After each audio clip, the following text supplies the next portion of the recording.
Oi pessoal, tudo bem? Hoje, Estela aqui com mais um vídeo para o canal Espiritismo para Todos, só que dessa vez eu trouxe uma convidada, que é minha mãe, porque o tema de hoje, o estudo que coube a mim dessa vez, é adoração, significado e objetivos. Lendo sobre o tema, eu vi que ele tem muito de história, uma análise histórica é feita durante esse estudo. A minha mãe é professora de história, me deu aula inclusive, e às vezes alguém que está assistindo, que vai assistir esse vídeo, foi aluno dela, e eu tive a ideia de chamá-la para um bate-papo, fazer um pouquinho diferente hoje, como se a gente estivesse batendo um papo, uma entrevista, alguma coisa assim, de alguns temas relacionados ao conteúdo de hoje. Tudo bem? Tudo jóia. Então vamos lá.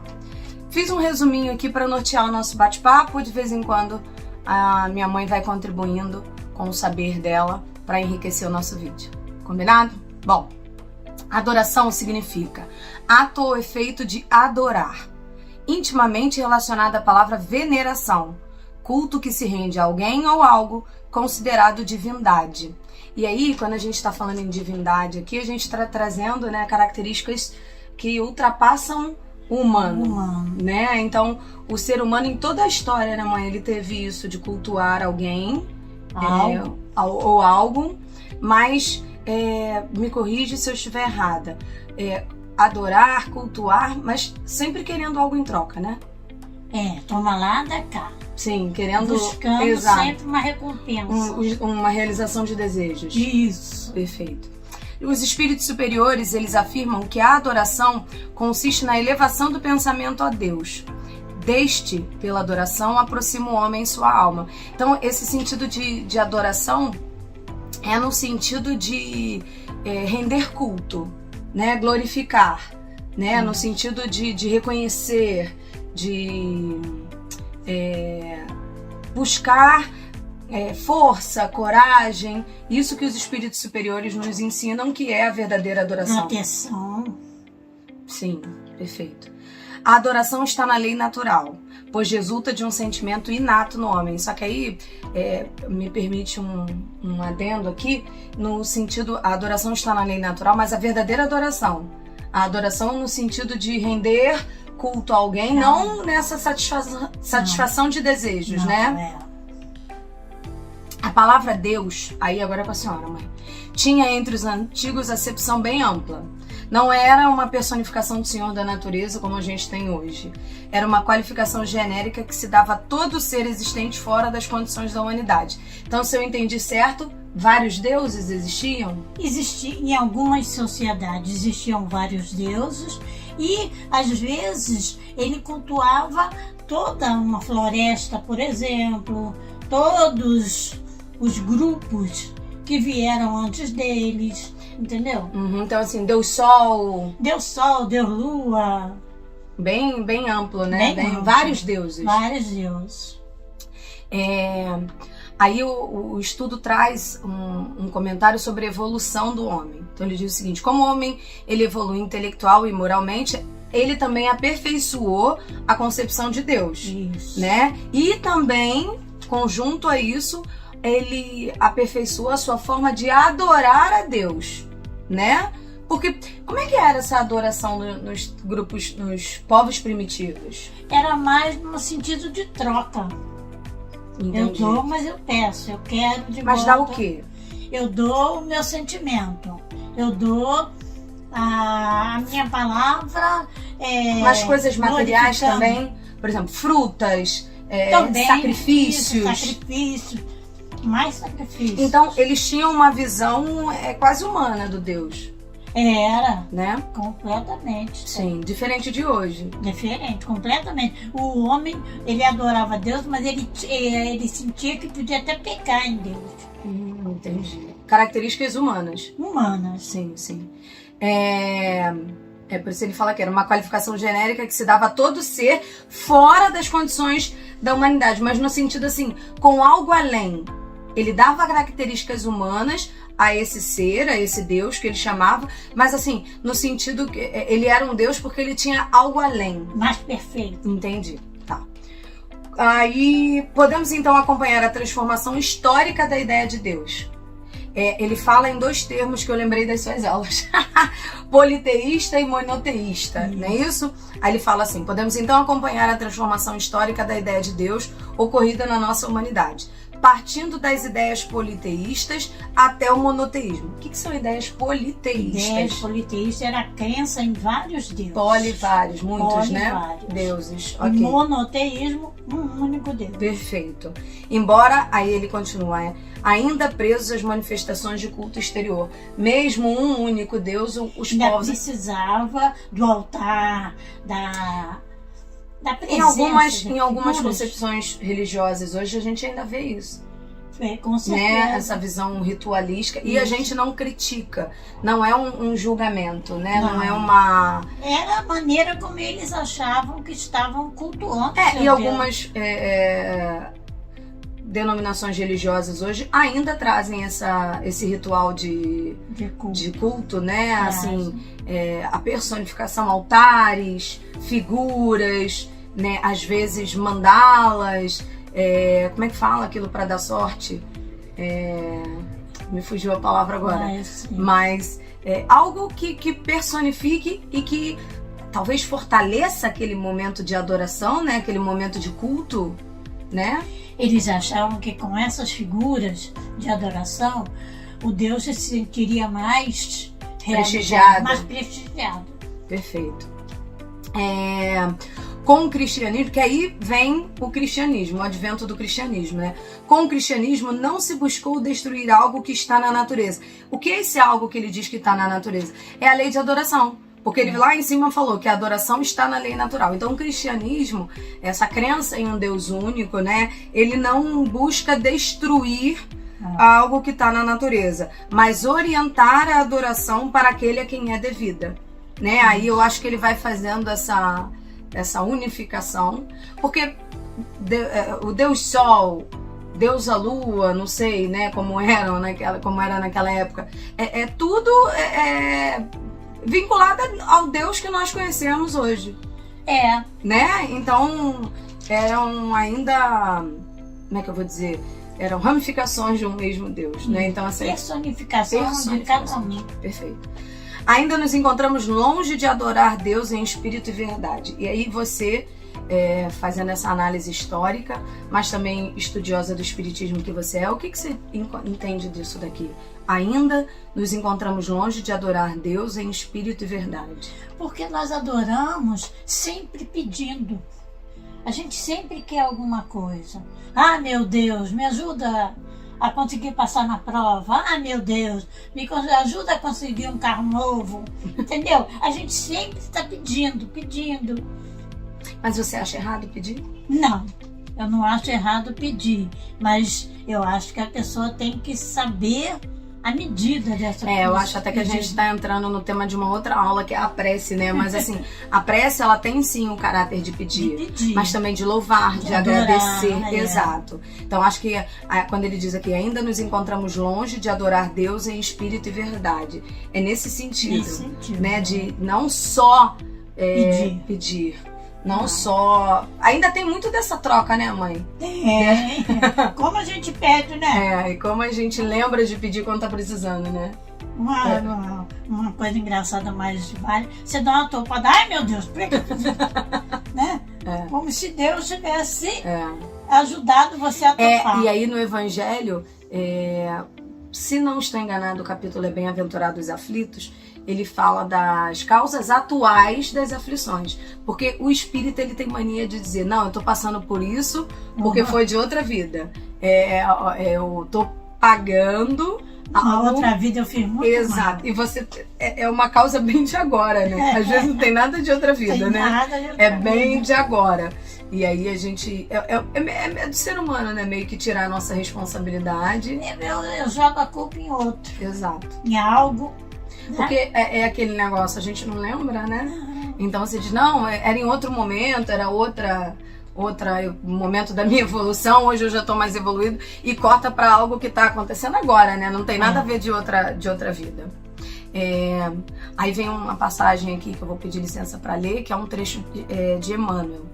Emmanuel nos lembra que nos tempos antigos, como na atualidade, o homem teve uma concepção antropomórfica de Deus. Mãe, eu acho que a gente já falou, mas esclarece o que é essa visão antropomórfica. A visão de Deus como um homem, como uma figura, porque eu preciso dessa figura para adorar, para cultuar, eu não consigo, venerar, né? Eu não consigo fazer a minha adoração, eu acho que ninguém, sem ter uma figura. Tá. Aí ele continua. Nos primórdios da civilização, como preponderavam as leis de força bruta e a humanidade era uma aglomeração de seres que nasciam da brutalidade e da aspereza, a adoração aos seres invisíveis que personificavam os deuses era feita de sacrifícios hoje inadmissíveis. Me dá um exemplo? Você matar um animal em troca de um pedido. Eu quero comprar um carro novo. Então eu vou dar um boi como sacrifício. E eles acreditavam que isso alegrava os deuses e que o Deus iria, esse Deus cultuado, atendê-lo.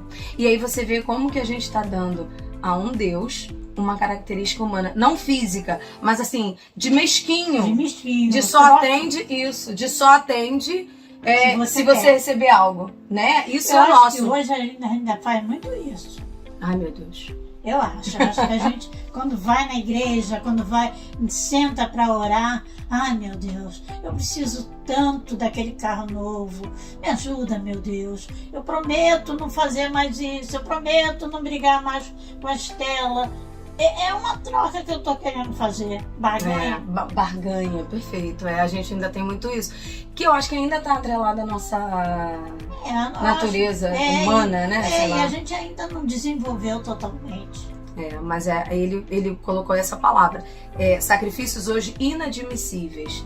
Porque naquele tempo, e aí ele tem uma passagem no estudo que ele fala assim, que a quem muito foi dado, muito será cobrado, né? Então, assim, desses povos primitivos, a gente entende e a gente aceita, né? A gente encarnado, os espíritos, porque eles ainda não tinham o conhecimento que nós temos hoje, né? O esclarecimento que nós temos hoje. Que eu sempre falo, que eu acho interessante na doutrina, ela consola, ela esclarece, ela informa, ela consola principalmente. Acho que, né, pra mim, eu volto sempre nesse tópico. Mas, assim, aqueles povos, eles não tinham o esclarecimento que a gente tem hoje.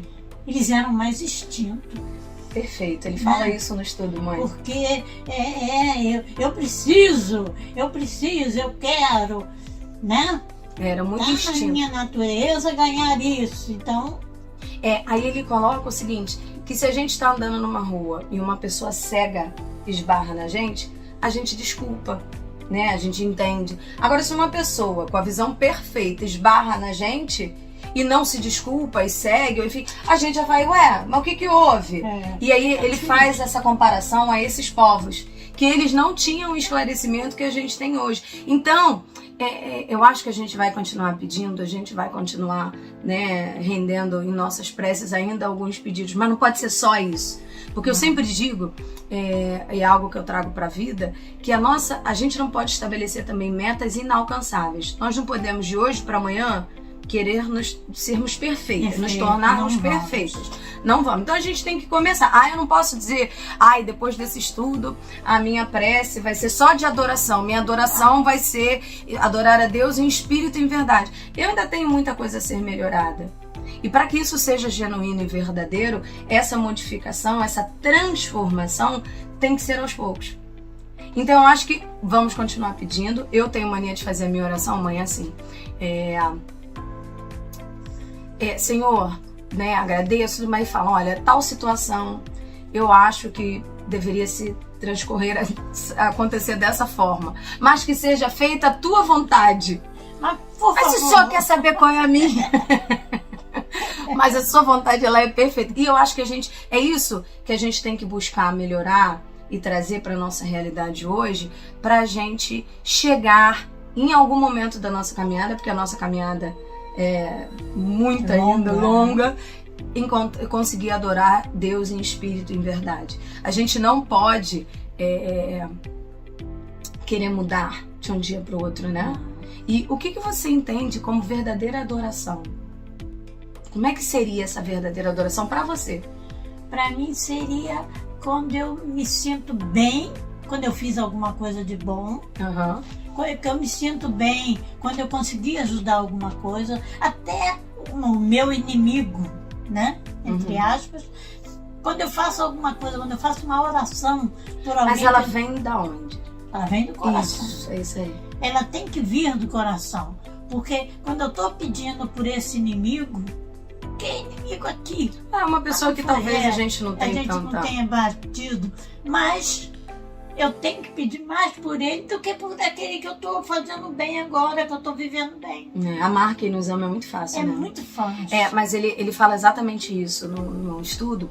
Os espíritos orientadores da codificação espírita nos esclarecem que a adoração verdadeira é a que vem do coração. Que nada adianta nós proferirmos cânticos, palavras bonitas. Exato, se não partirem da porta do coração, se não saírem ali da porta do coração. E que às vezes uma pessoa que fala super difícil, uma pessoa que usa palavras rebuscadas, termos rebuscados, não traz essa não vem do coração, né? E aqui ó, ao final, Deus prefere os que o adoram do fundo do coração, com sinceridade, fazendo bem, o que você falou agora, né? De fazer bem, fazendo bem e evitando o mal. Aos que julgam honrá-lo com cerimônias que não os tornam melhores para com seus semelhantes. Então elabora uma grande festa, faz um grande ritual, que eu acho que a gente aqui em algum momento falou, mãe, que ainda tem, cada um tá no estágio da caminhada evolutiva, né? Então cada um sabe o que precisa para se conectar, né, com Deus, se conectar para adorar de verdade. Então tem pessoas que ainda estão, né, mãe? Tem esses espíritos. Evoluiu que a ponto de não precisar desses rituais. Exato. Totalmente. Mas mesmo com o ritual ou sem o ritual, a verdadeira adoração é aquela que vem do coração. É aquela que busca, que traz verdade, né? Que traz ali o melhor que você pode oferecer. Então, eu acho que é isso, né, mãe? Eu acho que... Quer ver uma coisa? Você, às vezes, faz uma adoração muito melhor quando você tá sozinho, com você mesmo. Que ninguém tá vendo. Ninguém tá vendo. Porque quando você vai falar para mais pessoas, você vai buscar termos rebuscados, você vai tentar não ofender ninguém. E na hora da sua oração, na hora de dormir, por exemplo, você pensa, você sabe que você fez o errado, você sabe que tem pessoas que fazem errado para você. Então, você não pode esconder isso. Fica mais verdadeiro. De você não esconde. Fica mais verdadeiro, né? Eu acho que é mais sincero. Mais sincero, né? Porque às vezes a gente, quando vai fazer no público, assim, a gente se preocupa muito, né, mãe? Com o que o outro vai pensar. Será que eu vou errar? Será que eu vou falar alguma palavra errada? Né? Será que vão me criticar por algum pensamento? E quando você tá no seu templo íntimo, que não é um lugar, mas eu acho que é um estado, é você, como a senhora falou, com você mesmo, isso se torna mais verdadeiro, mais sincero, né? Verdadeiro. Isso, que é só entre você e Deus. Eu e né? Deus. Então, gente, nós vamos ficando por aqui. Deixem aí nos comentários se vocês gostaram da participação da minha mãe, porque aí ela vem de novo. Você gostou? Adorei. Então é isso. Um beijo. Beijo. Tchau, tchau, pessoal. Participação especial, Sra. Arly Mota.